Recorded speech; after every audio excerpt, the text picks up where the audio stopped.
Assalamualaikum warahmatullahi wabarakatuh. Apa kabar semuanya, ibu-ibu, bapak yang saya hormati? Baik, Pada Bu. kesempatan ini ya, alhamdulillah, mudah-mudahan ya Allah Subhanahu wa taala selalu melindungi kita semua. Amin, amin ya Allah ya rabbal alamin. Pada kesempatan ini saya akan memaparkan tentang capaian pembelajaran. Tapi sebelumnya kita ice breaking dulu ya. Siapa yang mau menampilkan ice breakingnya? Coba Ibu, Bu Neneng, Bu Cia, atau Pak Firman? Coba siapa? Saya aja, Bu. Iya, terima kasih Bu Neneng. Ayo Bu Neneng, kita harus lebih semangat ya. Siap, Bu. Ya, tangannya di ini ya. Ini Oh, kita coba ikuti Bu Neneng. Ini. cari tentang nama bilangan dan Iya, jari. ya. 1, 1, 1, 2, 2, 2, 3, 3, 3, 4, 4, 4, 5, 5, 5, 5, 6, 6, 6, 6. 7 dan 8, 9 dan 10. Itu Bu, Iya, terima kasih Bu Neneng ya, ice breakingnya. Alhamdulillah, mudah-mudahan kita selalu semangat ya dalam menyimak materi ini. Baiklah, saya akan menyajikan tentang capaian pembelajaran program sekolah penggerak. Pada capaian pembelajaran ini terdiri dari satu, apa itu tujuan, apa itu capaian pembelajaran. Kedua, tujuan capaian pembelajaran. Ketiga, prinsip capaian pembelajaran. Keempat, rumusan capaian pembelajaran. Kelima, komponen capaian pembelajaran. Selanjutnya, apa itu capaian pembelajaran? Secara sederhana, capaian pembelajaran bisa didefinisikan sebagai kompetensi pembelajaran yang harus dicapai peserta didik pada setiap tahap perkembangan peserta didik untuk setiap mata pelajaran pada satuan pendidikan dasar dan pendidikan menengah. Capaian perkembangan pembelajaran memuat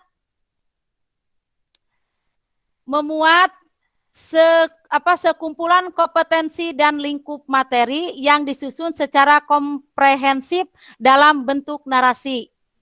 Selanjutnya, tujuan capaian pembelajaran. Tujuan capaian pembelajaran ini diantaranya satu, tujuan capaian pembelajaran PAUD, memberikan arah yang sesuai dengan usia perkembangan, seperti nilai agama, fisik, motorik, emosional, bahasa, dan kognitif, agar anak siap mengikuti jenjang pendidikan selanjutnya. Kemudian tujuan capaian pembelajaran untuk tingkat SD sampai SMA. Capaian pembelajaran untuk menunjukkan kemajuan belajar yang digambarkan secara vertikal dari satu tingkat ke tingkat yang lain, serta didokumentasikan dalam suatu kerangka kualifikasi.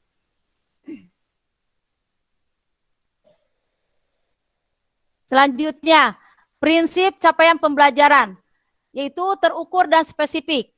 Dimaksud terukur dan spesifik, CP harus dapat diukur dan spesifik berdasarkan hierarki tahapan konseptual proses pembelajarannya dapat digunakan untuk mendeskripsikan kemampuan siswa.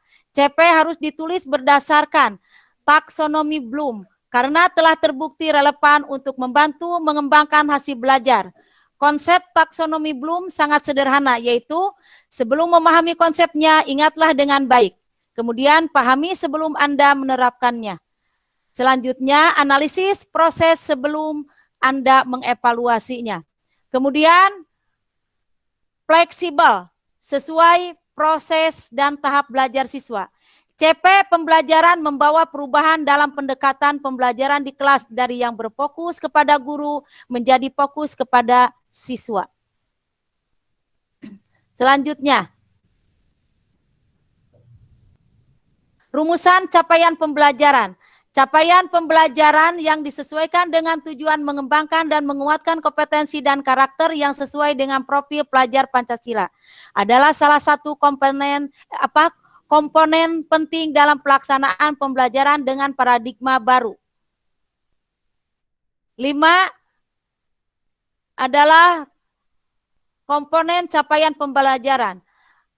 Ada 4 komponen capaian pembelajaran, diantaranya 1, rasional mata pelajaran. Kemudian tujuan mata pelajaran. Ketiga, karakteristik mata pelajaran. Keempat, pembelajaran setiap fase mencakup pengetahuan, keterampilan, serta kompetensi umum. Selanjutnya diturunkan menjadi capaian pembelajaran menurut elemen yang dipetakan menurut perkembangan siswa. Pembagian fase dalam CP dapat digambarkan sebagai berikut. 1, fase A pada umumnya untuk SD kelas 1 sampai 2. Kedua, fase B pada umumnya untuk SD kelas 3 sampai 4. Fase C pada umumnya untuk SD kelas 5 sampai kelas 6. Sedangkan fase D itu pada umumnya untuk SMP kelas 7 sampai kelas 9. Dan fase E umumnya untuk SMA kelas 10 dan fase F umumnya untuk SMA kelas 12 sampai kelas 11 sampai 12. Mungkin itulah yang Ibu paparkan. Di antara Ibu dan Bapak, siapa yang belum memahami ataupun yang mau menyanggah, silakan. Atau misalnya yang mau memberi pertanyaan, dipersilahkan. Mungkin dari Ibu Neneng atau Ibu Cia, boleh? Iya. Ada, Bu. Iya, Bu. Terima Ya. kasih atas pemaparan Ibu yang begitu jelas. Tetapi ada yang ingin saya tanyakan, Bu. Iya, Bu. Bagaimana penggunaan CP atau capaian pembelajaran bagi guru? Jadi CP itu bagaimana cara penggunaannya bagi kita kan sebagai guru ya, Bu ya? Ya. Mungkin itu pertanyaannya. Terima Iya. kasih. Ya. Terima kasih ya Bu Neneng yang sudah memberikan pertanyaannya. Sebelum saya menjawab, siapa di antara Bapak serta Ibu yang mau membantu Bu Neneng? Bu Cia? Pak Firman? Kedengaran tidak suaranya? Kedengaran, Bu. Iya. Bu Cia? Halo Bu Cia? Halo? Kedengaran, Bu. Oh iya. Kedengaran. Ya, Pak Firman mau menyanggah atau Oke, mau baik. itu? Ya, silakan. Baik, saya ingin mencoba menjawab. Iya. Videonya apa? Menurut pemikiran saya, cara kita sebagai guru atau tendik, tenaga pendidik, Iya. untuk capaian pembelajaran atau CP itu sendiri bisa dilakukan dengan mengambil penilaian ya. Penilaian secara memang berjenjang, artinya penilaian semester ya. Semester 1 dan 2. Untuk jangka pendeknya kita bisa menilai kesehariannya siswa-siswi kita, contohnya dari kehadiran mereka, dari karakteristik keaktifan mereka dalam diskusi atau belajar ya Bu ya, gitu ya. Iya. Dan dalam nilai ulangan harian, lisan maupun berbentuk tulisan. Itu yang jawaban saya seperti itu Bu. Terima kasih. Ya, terima kasih Pak Firman. Bu Cia?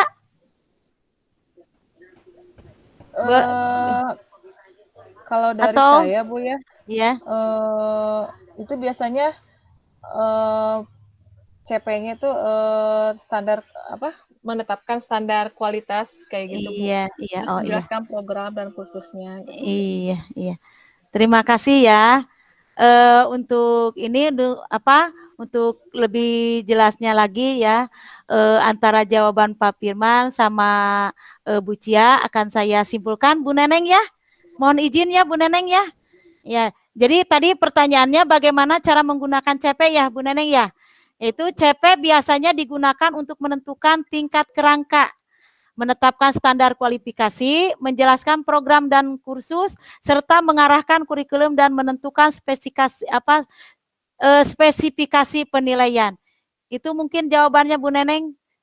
Iya Bu, terima kasih atas jawabannya. Alhamdulillah. Siapa ya lagi yang mau bertanya? Mohon izin Bu, saya mau Iya. bertanya. Silakan. Yang tadi dipaparkan Ibu itu cukup jelas sekali Bu. Namun ada hal yang ingin saya tanyakan kembali. Iya, boleh. Apa maksud dari prinsip capaian yang fleksibel itu Bu? Seperti apa? Oh iya. Jadi apa yang dimaksud dengan prinsip capaian pembelajaran yang fleksibel? Ya. Coba Bu Neneng atau Pak Firman yang bisa membantu? Siapa? Baik, saya ingin mencoba menjawab kembali Iya. pertanyaan Bucia perihal cara pencapaian pembelajaran ya Bu ya. Iya. Artinya kita selaku tenaga pendidik terhadap siswa-siswi kita tidak hanya harus fokus atau kaku ya Bu ya, Iya. monoton melakukan pembelajaran di dalam ruangan kelas saja gitu. Tapi selain itu kita bisa memberikan nuansa yang baru dan lebih menyegarkan kepada murid-murid kita. Contohnya dengan membawa mereka belajar di taman sekolah atau di halaman sekolah dan sambil menghargai bunga dan tumbuhan sehingga ada refreshing otak lah untuk siswa-siswi kita tidak bosan hanya dengan itu saja dijejali materi yang kita lakukan di dalam ruangan kelas. Iya, terima kasih ya Pak Firman. Gimana Bu Cia? Jawaban Pak Firman memuaskan? Ya, cukup jelas, cuman lebih dikuatkan lagi sama Ibu seperti apa. Oh gitu. Iya, terima kasih. Mohon izin ya Bu Cia ya, Pak Firman ya, Bu Neneng ya. Saya akan menyimpulkan dari jawaban Pak Firman. Jadi apa maksud dari prinsip CP fleksibel? Prinsip CP fleksibel yaitu capaian pembelajaran membawa perubahan dalam pendekatan pembelajaran di kelas dari yang berfokus kepada guru menjadi fokus kepada siswa. Itu Bu Cia, mungkin jawabannya. Bu, terima kasih atas jawabannya. Oh iya. Alhamdulillah, terima kasih juga ya Bu Cia, Pak Firman, Bu Neneng sudah menyimak penjelasan saya. Untuk selanjutnya kita simpulkan bersama-sama ya.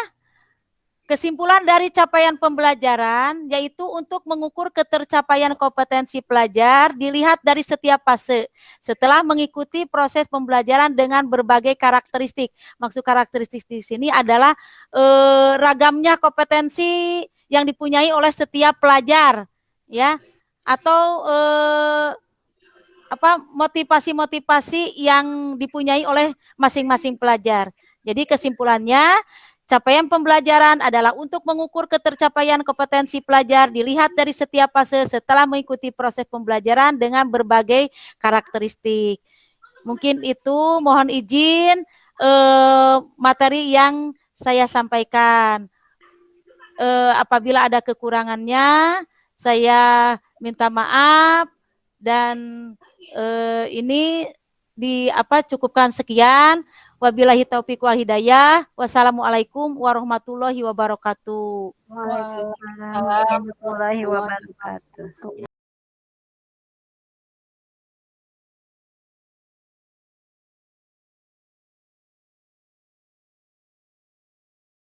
Ibu dan Bapak, saya akan menyampaikan materi tentang modul ajar. Bagaimana? Masih semangat? Semangat, semangat ya, walaupun sudah lelah atau bagaimana, kita harus semangat. Ya. Iya. Ayo sebelum kita memulai pada materi ini, ada yang mau melakukan ice breaking dulu? Saya Bu, mohon izin. Oh ya, boleh Ibu. Iya. Kita tepuk semangat aja ya Ibu-ibu, Bapak. Pak Firman, tepuk semangat ya. Iya. Coba 1, 2, 3. Udah bisa belum Pak Firman? Bisa. Iya, bisa. Ikuti aja ya. Iya. Tepuk semangat. Semangat. Semangat.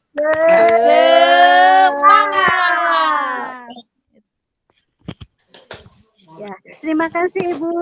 Ya, kita lanjutkan ya. Baiklah, untuk memulai materi ini, kita sama-sama mengucapkan basmalah. Bismillahirrahmanirrahim. Semoga kita dalam mematerkan materi ini diberikan kelancaran. Bismillahirrahmanirrahim. Mohon izin saya untuk menampilkan PowerPoint saya. Sudah ada, Bu? Oh, iya, terima kasih. Baiklah. Saya akan menyajikan materi tentang modul ajar.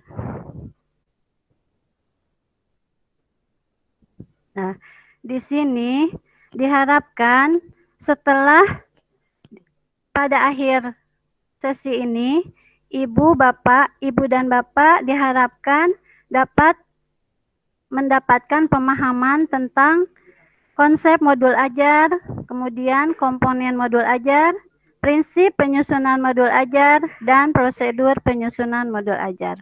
Baiklah, kita lanjutkan. Ya, konsep modul ajar. Modul ajar adalah sejumlah alat atau sarana media, metode, petunjuk, dan pedoman yang dirancang secara sistematis dan menarik. Kemudian juga modul ajar merupakan implementasi dari alur tujuan pembelajaran atau ATP yang dikembangkan dari capaian pembelajaran dengan profil pelajar Pancasila sebagai sasaran. Kemudian yang ketiga, modul ajar disusun sesuai dengan fase atau tahap perkembangan peserta didik. Mempertimbangkan apa yang akan dipelajari dengan tujuan pembelajaran dan berbasis perkembangan jangka panjang. Lanjut ya Bu. Komponen modul ajar. Guru dalam satuan pendidikan diberi kebebasan untuk mengembangkan modul ajar sesuai dengan konteks lingkungan dan kebutuhan belajar peserta didik. Kemudian juga modul ajar dilengkapi dengan komponen yang menjadi dasar dalam proses penyusunan. Kemudian komponen modul ajar bisa ditambahkan sesuai dengan mata pelajaran dan kebutuhan. Lanjut. Nah, apa komponen modul ajar itu? Nah, komponen modul ajar ini terdiri dari 1. Informasi umum, 2. Kompetensi inti, 3. Lampiran. Nah, di dalam informasi umum ini terdapat 1. Identitas sekolah yang terdiri dari nama sekolah dan sebagainya. Nanti ada contohnya ya Bu ya di ini. Di-share oleh saya. Kemudian juga 3. Profil pelajar Pancasila, 4. Sarana dan prasarana, 5. Target peserta didik, dan 6. Model pembelajaran. Kemudian yang terdapat dalam kompetensi inti yaitu 1. Tujuan pembelajaran, 2. Pemahaman bermakna, 3. Pertanyaan pemantik, 4. Persiapan pembelajaran, 5. Kegiatan pembelajaran, 6. Asesmen, 7. Pengayaan dan remedial, 8. Refleksi peserta didik dan guru. Kemudian satu lagi yaitu lampiran. Nah, di dalam lampiran ini harus ada LKPD atau lembar kerja peserta didik. Kemudian juga bahan bacaan guru dan peserta didik. 3. Glosarium, 4. Daftar pustaka. Kemudian dilanjutkan dengan prinsip penyusunan modul ajar. Bagaimana prinsip penyusunan modul ajar yaitu pendekatan melalui tahap perkembangan memperhitungkan 1. Karakteristik, kompetensi, dan minat peserta didik di setiap fase. Kemudian juga perbedaan tingkat pemahaman dan variasi jarak antar tingkat kompetensi yang bisa terjadi di setiap fase. Melihat dari sudut pandang pelajar bahwa setiap peserta didik itu unik, bahwa belajar harus berimbang atau intelektual, sosial, dan personal, dan semua hal tersebut adalah penting dan saling berhubungan. Kemudian tingkat kematangan setiap peserta didik tergantung dari tahap perkembangan yang dilalui oleh seorang peserta didik dan merupakan dampak dari pengalaman sebelumnya. Kemudian 4 kriteria yang harus dimiliki modul ajar. 1. Esensial. 2. Menarik, bermakna, menantang. 3. Relevan dan kontekstual. 4. Berkesinambungan. Kemudian yang terakhir yaitu prosedur penyusunan modul ajar. 1. Analisis kondisi dan kebutuhan guru, kemudian peserta didik, serta satuan pendidikan. 2. Identifikasi dan tentukan dimensi profil pelajar Pancasila. 3. Tentukan alur tujuan pembelajaran yang akan dikembangkan menjadi modul ajar. 4. Susun modul ajar berdasarkan komponen yang tersedia. 5. Pelaksanaan pembelajaran. 6. Evaluasi dan tindak lanjut. Mungkin materi yang saya paparkan cukup sekian. Silakan kalau ada yang mau bertanya atau ada yang menambahkan mungkin dipersilakan. Bagaimana Bu Cia, sudah mengerti, sudah jelas Pak Firman? Cukup jelas, Bu. Iya, Bu Juaria, bagaimana? Ini cukup jelas ya Bu ya pemaparan dari Ibu tadi. Yang saya akan tanyakan ini Bu, pada modul ajar itu kan kalau kita sekarang itu mengenalnya RPP ya Bu ya. Ya. Nah, kalau di modul ajar itu sama tidak penyimpanan alokasi waktunya? Apakah di modul ajar itu di atas misalnya atau di bawah, bisa di atas atau di bawah, atau misalnya di apa tetap di atas gitu. Gimana Bu? Terima kasih. Iya, terima kasih Ibu Juaria atas pertanyaannya yang menarik ya. Kemudian silahkan ada yang mau menanggapi atau ada yang mau menjawab? Ya Bu, saya kan mencoba menjawab. Oh iya, silakan Bu Cia. Kalau di RPP itu kan kalau alokasi waktu di identitas di atas ya Bu ya. Ya. Nah kalau misalnya sekarang di modul ajar itu ditempatkannya di informasi umum. Oh iya, betul sekali Bu Cia ya. Jadi hampir sama mungkin ya kalau alokasi waktu itu ditempatkan di informasi umum dan terletak di identitas sekolah. Mungkin seperti itu Bu Juaria, bagaimana? Terima kasih Bu. Ya, terima kasih sekali Bu. Ada lagi yang mau bertanya? Pak Firman, kemana ya Pak Firman ya? Ada Bu. Oh iya, alhamdulillah ada. Mungkin ya karena waktu kita cukupkan sekian dulu. Kalau ada pertanyaan atau ada tambahan atau ada apapun silahkan Ibu dan Bapak bertanya lewat WA grup aja atau bagaimana terserah ya. Mudah-mudahan apa yang saya sampaikan dapat dimengerti oleh Bapak dan Ibu semua. Baiklah, untuk rangkumannya mungkin modul ajar itu jadi harus ada komponen-komponen yang 3 itu dan sesuai dengan prinsip dan bagaimana prosedur cara penyusunan modul ajar. Mungkin cukup sekian dari saya. Terima kasih kepada Bapak dan Ibu semuanya. Wassalamualaikum warahmatullahi wabarakatuh. Waalaikumsalam warahmatullahi wabarakatuh.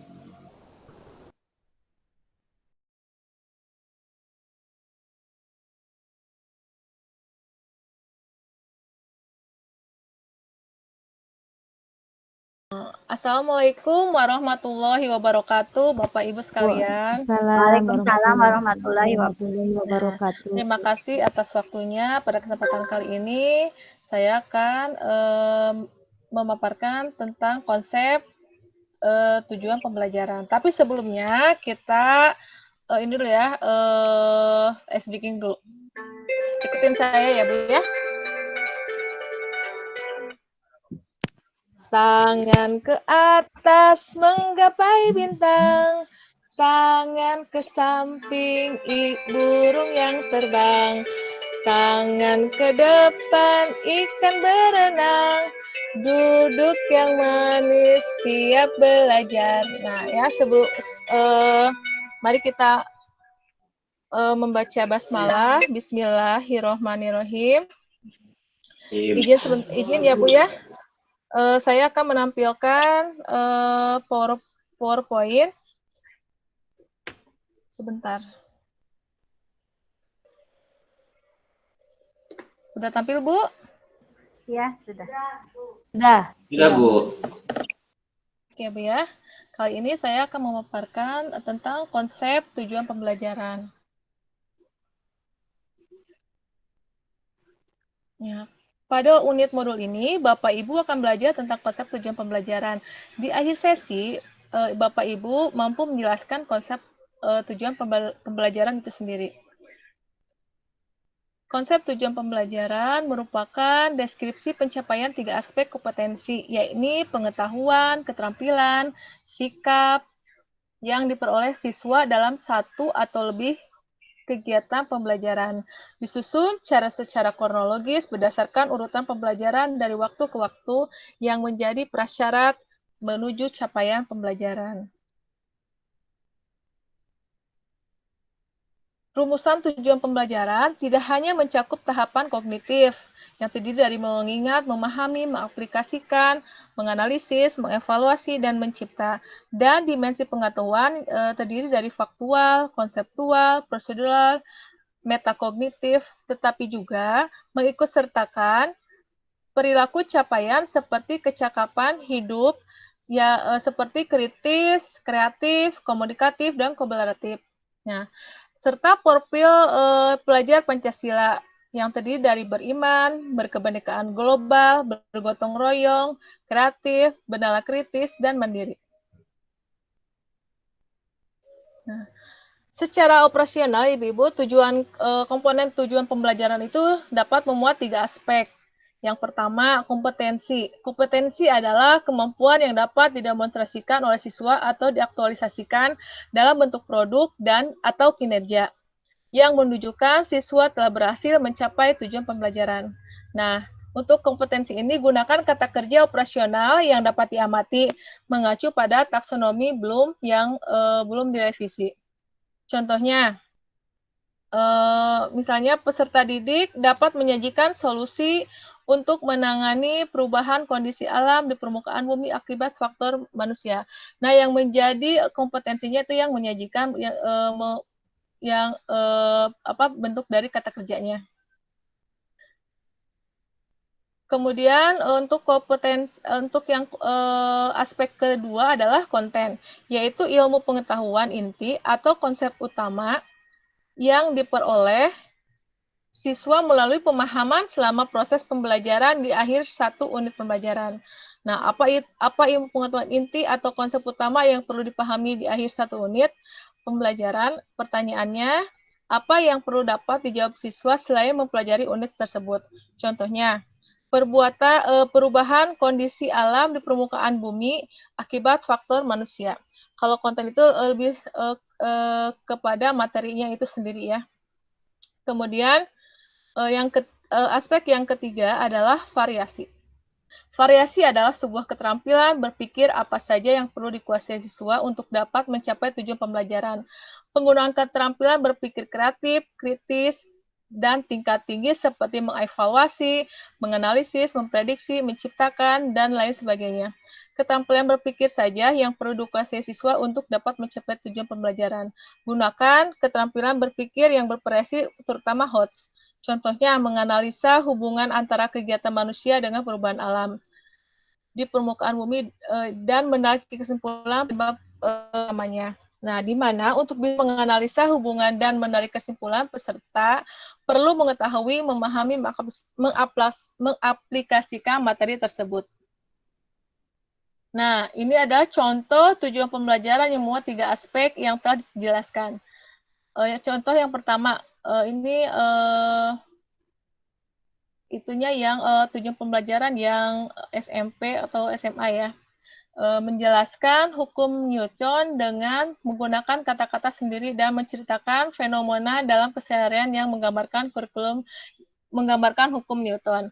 Nah, yang di blok warna kuning ini adalah kompetensi atau kata kerja yang menunjukkan keterampilan atau aksinya itu sendiri. Terus yang biru ini adalah konten atau materi yang dipelajari. Yang hijau ini adalah variasi.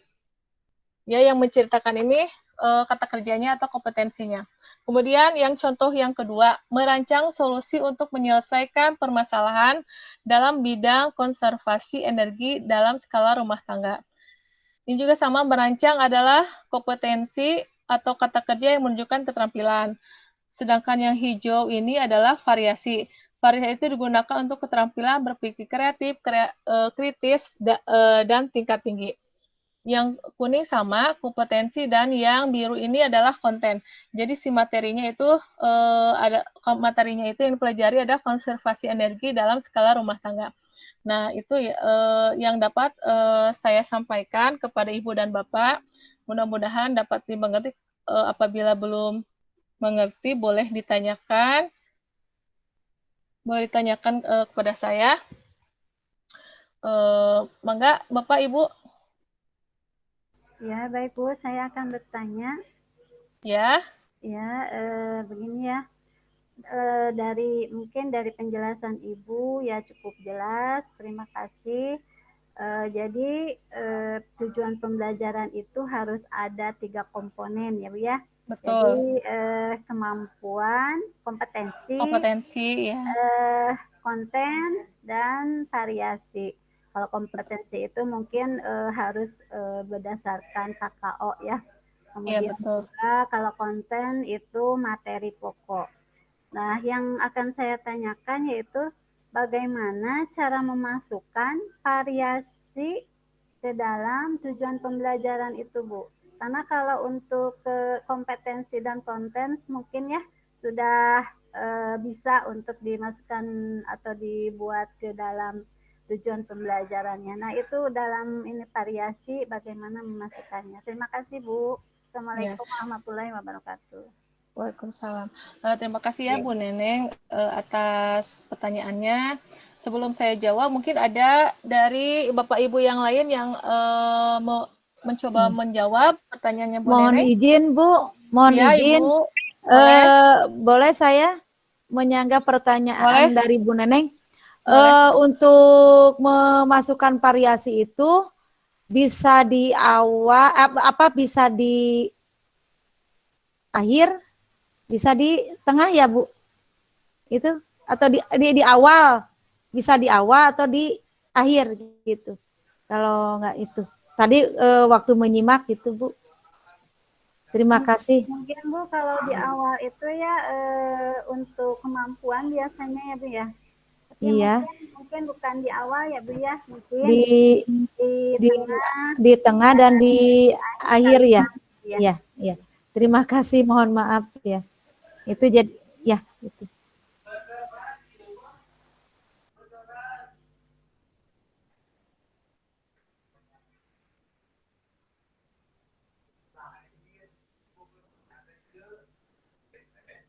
Terima kasih Bu Juwaria. Sama Ibu. Gimana Ibu? Bu Neneng udah cukup jelas? Iya, mungkin nanti ya. Iya, gini ya. Ya, jadi menyisipkan variasi itu bisa di tengah, di belakang atau di depan.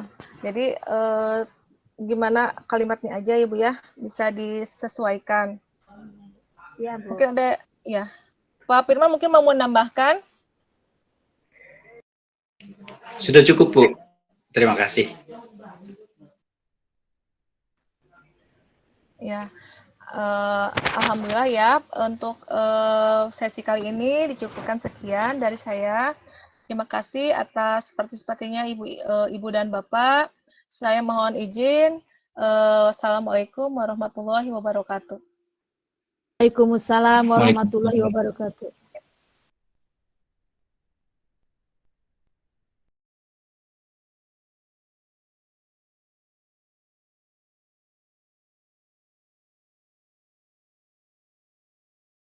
Assalamualaikum warahmatullahi wabarakatuh. Waalaikumsalam warahmatullahi wabarakatuh. Kita breaking semangat lagi ya Bu ya. Saya akan tanya kabar nanti Ibu.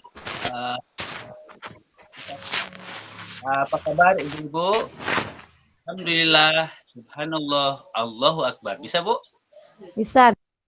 Bisa. Silakan. Apa kabar Ibu-Ibu? Alhamdulillah. Alhamdulillah. Subhanallah. Allahu Akbar. Allahu Akbar. Ya, terima kasih. Baik, kita mulai saja. Judulnya yaitu Profil Pelajar Pancasila. Ya, bentar. Pertama, definisi profil pelajar Pancasila.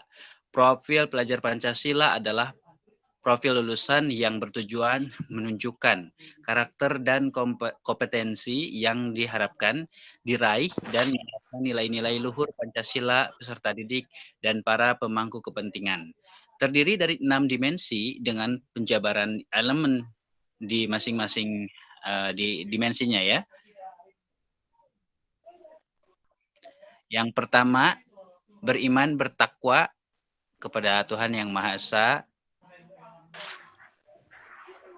Kurang jelas ini ya. Sudah saya zoom.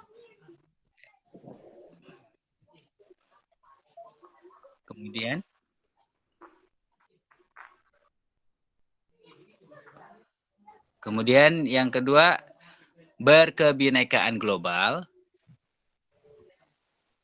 3, gotong royong. 4, kreatif. 5, bernalar kritis ya. Dan yang keenam atau terakhir yaitu mandiri. Adapun ringkasan dimensi dan elemen profil pelajar Pancasila terdiri dari beberapa elemen ya. Yang pertama yaitu beriman bertakwa kepada Tuhan Yang Maha Esa dan berakhlak mulia. Ini mempunyai poin lagi yaitu akhlak beragama, akhlak pribadi, akhlak kepada manusia, akhlak kepada alam, dan akhlak bernegara. Kemudian disusul dengan poin elemen selanjutnya yaitu berkebinekaan global. Di sini ada anak poin juga. Yang pertama mengenal dan menghargai budaya, 2 komunikasi dan interaksi antar budaya, 3 refleksi dan tanggung jawab terhadap pengalaman kebinekaan, kemudian terakhirnya berkeadilan sosial. Di elemen berikutnya ada bergotong royong, ada anak poin juga yaitu kolaborasi, kepedulian dan berbagi. Selanjutnya di poin biru yaitu ada mandiri ya, pemahaman diri dan situasi, dan yang selanjutnya regulasi diri. Di poin hijau ada bernalar kritis. Anak poinnya yaitu memperoleh dan memproses informasi dan gagasan, kemudian menganalisis dan mengevaluasi penalaran, merefleksi dan mengevaluasi pemikirannya sendiri. Di poin orange ada kreatif. Anak poinnya menghasilkan gagasan yang original, menghasilkan karya dan tindakan yang original, memiliki keluasan berpikir dalam mencari alternatif solusi permasalahan.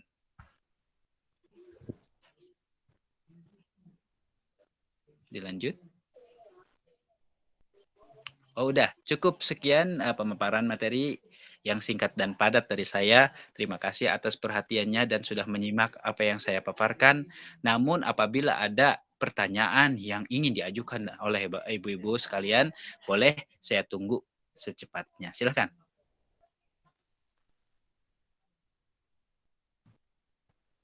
Ada?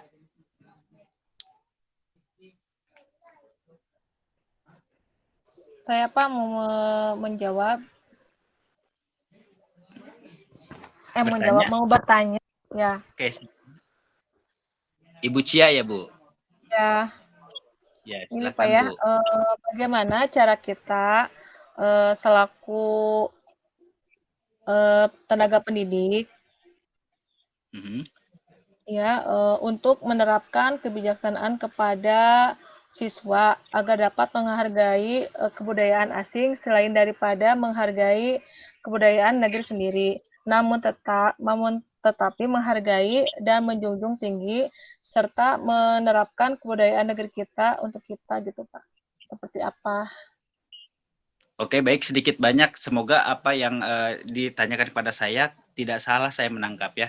Jadi baik, akan saya coba jawab mengenai tindakan kita selaku tenaga pendidik terhadap memberikan kebijaksanaan kepada kebudayaan luar yang kita ajarkan kepada siswa-siswi kita, yaitu jangan melarang ya Bu ya, karena kita juga hidup tidak di dunia ini tidak hanya di satu negara saja yang hidup yang ada di dunia ini, banyak negara secara global, namanya global. Jadi boleh memperkenalkan budaya-budaya asing kepada siswa-siswi kita selain daripada negara kita sendiri, artinya untuk mengetahui supaya kita tidak itu saja, hanya negara kita saja yang kita ketahui. Jadi butuh juga refreshing, kita harus mengetahui budaya luar.